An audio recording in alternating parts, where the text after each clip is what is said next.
Hola. Not in a good mood anymore. I started this video in a good mood, then got interrupted like I do for every single video, and got yelled at. This week is great.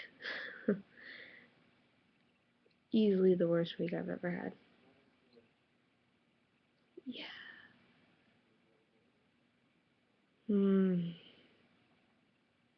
It's hard to get out of this funk now.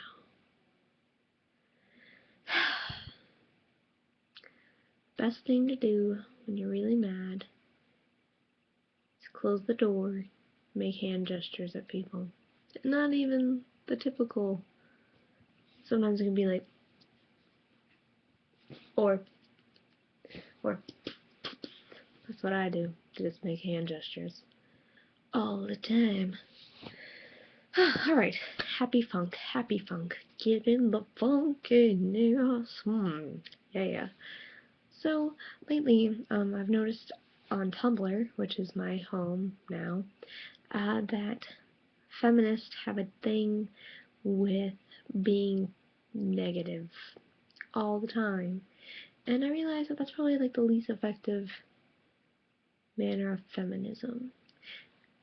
There's a difference between being negative and drawing the attention to something wrong. Like, you can do things to draw attention in a non-negative way. Like, negative is like complaining and blaming. Like, if you just blame people for stuff, they're not gonna change, they're just gonna hate you. And so I decided to be the positive side of feminism today and do a book thing, which we haven't done in a long time, about books that you, as a woman, or a man who likes women, or whatever that likes whatever in this world, you don't know what you are, but books that help girls and or make girls look cool. So let's start off with me jumping over to my bookshelf. Would you like to journey with me? The bookshelf. That is okay. I actually want to get this thing. Okay, cool. Oh! Knocked over something. That's okay. Okay, so one of the first books, please don't fall, bookshelf, okay, is of course the classic Alice in Wonderland. Now, let's go into depth about why Alice in Wonderland is a good pick for a feminist perspective of a novel. Well, one, it's an adventure book, and especially this time period, adventure books usually happened with boys. And Alice is definitely not perfect. Little girls in this time period were always portrayed as perfect, innocent, cute, dolls. Alice is definitely not perfect. She has a lot to figure out about herself. She doesn't want to grow up, pretty much. And she just has to deal with a lot of trials put in her way, and sometimes she throws a fit about it, which is what we do as women and men and humans. So I like that side of Alice, that she's realistic, and she also questions everything, and that's really good for a person, is to always be curiouser and curiouser, and so she never gives up her spirit of wonder, and that's why she's in Wonderland. And I think this is definitely a good pick when you're about, I wouldn't actually say like young, I'd say like 11 is a good time for you to kind of understand like the depth of the novel. Then, for a younger crowd, are you going to see my booty? Maybe so. I hate the cover of this. Unfortunately, I'm poor, and it's the only one I could receive. Matilda. Isn't this the ugliest cover you have ever seen? I mean, it's dog-eared. You got Miss Trunchbull over here pointing her with what looks like a chocolate popsicle.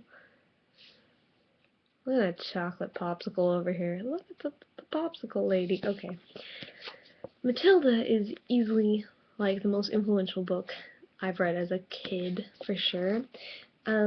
Matilda is smart, even though... Did I really annotate this book? Why, Jenna? I hate annotating books. I did annotate it unnecessarily.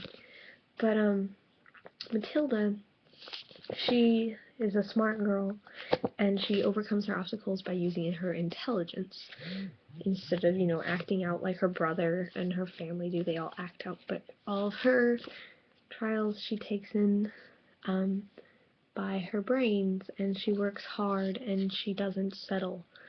So, yeah, you go, Matilda. Plus, like, Roald Dahl's writing style is probably my favorite. Like, he is definitely one of my all-time favorite authors, and that's why I tried out to be Willy Wonka in the first place, is because his writing style is just phenomenal. Then we have... Oh, it was right there. Where did you go, you silly little nippet? Aha. Well, we'll do this. This one I just read the beginning of this year, in January, which is the beginning of this year, and A Tree Grows in Brooklyn is definitely one of my highest recommended books. A small friend, like, we're not really close friends, suggested it, and I actually owe her so much, because this is a book of, like, a great coming-of-age story, and it actually was written in, I think, the 20s, or the early 1900s, pretty early on. Oh, I'm sorry, 1943. That explains a lot. It takes place in the early 1900s, but 1943, but the writing style is still really easy to read now, like, in today's intelligence levels and everything. I'm having a bad day. I'm not good at talking. But her coming of age story is really relatable for girls. This I would suggest more to a girl than a boy, just because it has certain elements in it that boys will never experience, like, boobs and body stuff and emotions that you don't go through having babies. But if you want to read it, I still say it's a really phenomenally written book. The writing style is really descriptive, but the beginning's kind of slow, but when you hit midpoint, and then there's just this one part where it just hits you, and you just get so emotionally invested in Francie, and she just learns to, like, live in the worst circumstances and make the best of it, and she's definitely a good female lead. Another one that I would suggest, let's grab these two. The Bell Jar is a definitely more mature read. If you are not 16, don't read it. There's a lot of feminist undertones about it. There's a woman hater, she calls him, and the character gets beaten, and it's actually kind of like the struggles of depression from a girl's perspective. And we have a lot of books, about men who have depression, like Perks of Being a Wallflower. I love that book, but, Charlie is a boy, which is fine. But we never really have those books of, like, a girl who's going through, severe depression and hospitalization and mental illness. It's usually a boy. And Sylvia Plath, who went through most of, this is semi-autobiographical, and you can definitely tell that there's, like, a lot of emotion invested into it, and it's kind of a tough read to get through, just because the subject matter is so dark, and you definitely do not feel good by the time you finish it, but it is definitely a good book to explore the complexities of a female's, emotion, more of the darker side, and I would suggest that for an older girl who's a good reader, who really likes to read. Jane Eyre is a little bit strange in that I wouldn't really call it feminist, because it's Victorian, and most Victorian novels are morally, like, more submissive, I guess. But for the time, it was pretty risky to have a woman who spoke so much, and she was very passionate, and she kind of finds the balance between being passionate, which girls are and always will be, and being dignified. And that's something that we forget as women to do a lot. As a feminist, you lose the sight of actually becoming a lady, and being a lady is important as well as being a woman. So that's a good read. Alright, this is a good one. Woohoo, dropping some books. Oh crap, it's gonna fall, ain't it? No, it ain't. I'm saying ain't now? Really? Oh, let's see. Sure, we'll call it a night with these two. I feel like I should end on a better one, but okay. Oh no, it's breaking. Okay, so I hate this cover too, and as you can tell, it's not a cover at all. So story about this severe waterlogging is I loved this book so much that I would read it in the bath all the time. I've read this book probably 6 times, and it just dropped in the whole bathtub and survived. So, but yes, it is Freaky Friday, and it is absolutely nothing like the movie. And the movie's good too, but I mean, this is a lot better, as it usually is.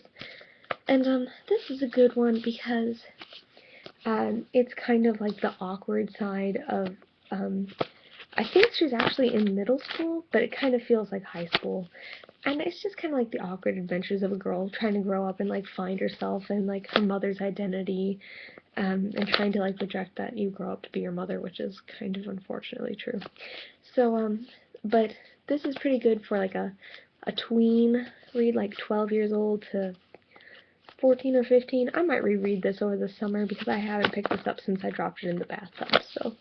But it's pretty good, and the writing style's kind of fun. The Lovely Bones is another good female lead book, Susie Salmon. But the bad thing is I like it because of the man who's the murderer, and I think it's really interesting to have that perspective. But this is really good. Susie kind of is an existentialist in the fact that she's dead, and she thinks over her memories, and it kind of takes the reflective side of a woman, and it's a really unique writing style. Another good book that has a female lead is The Book Thief by Marcus Suzak, I think it's. I don't remember his last name off the top of my head, but his lead, um, his book, the lead is actually death. It's from the perspective of death. It's probably one of my favorite books of all time, and I need to buy it, but I don't have any money. But there's a girl named Liesel, and she is strong and courageous, and I just remembered the book that I wanted to pull. Okay, I know this is long, but just stick with me, ladies, men, gents, peeps, whatevs. Ooh. Oh, and this one's good too. Oh. You know you love books when you do this. But I would suggest that. Also, Harriet the Spy. I used to dress up like Harriet the Spy in the red hoodie, and I would have a notebook with me all the time, and spy on people and write down stuff, and then they actually did find my notebook like they did in the movie and the book, and they took it, and yeah. But Harriet the Spy kind of shows, like, the boundaries of, you know, your opinion. Sometimes you can't voice your full opinion because it's just not the time or place.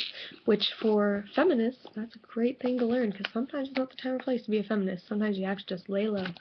I gotta text someone back before they be mad at me. Kissy face. Okay. Coraline.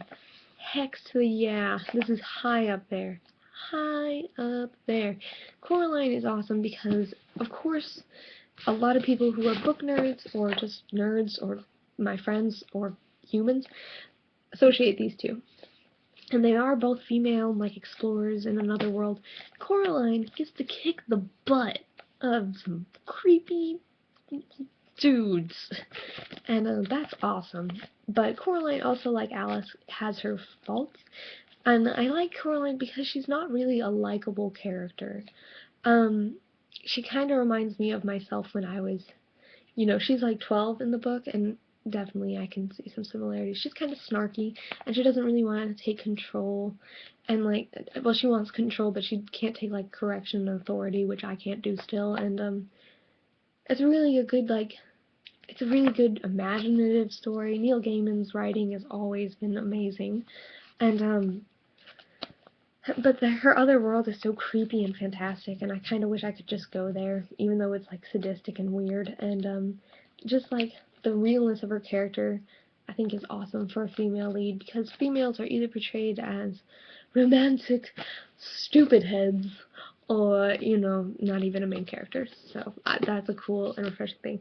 The Secret Garden, which I stole this, not really, but really I did, and, it was okay. It was from a church. It's fine. And The Secret Garden is definitely a really well-written book, and I would suggest this for younger children, even though there's some weird, like, witchcraft in there. Like, I don't know why I read this and wasn't allowed to read Harry Potter, but, whatevs.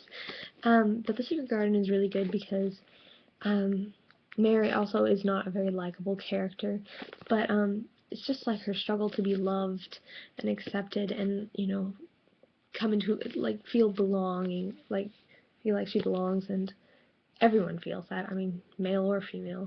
But she's just kind of watching her grow, like coming of age, is really awesome. So there are my book suggestions, and yeah, that was extraordinarily long, and I apologize for that. But hopefully you got something out of it, and maybe you even got some books that you want to read. And if so, tell me in the comments. And if you think of any other positive female books, you can comment below, or even positive books in general, because I'm in a bad mood, so encourage me. Alright, I'll see you later. Bye, dears. Hit the button! That would have been cute, wouldn't it? Okay, we're gonna do it again, ready? But we're gonna do it with super cute kawaii. Yeah, that's what it is. Bye, dears!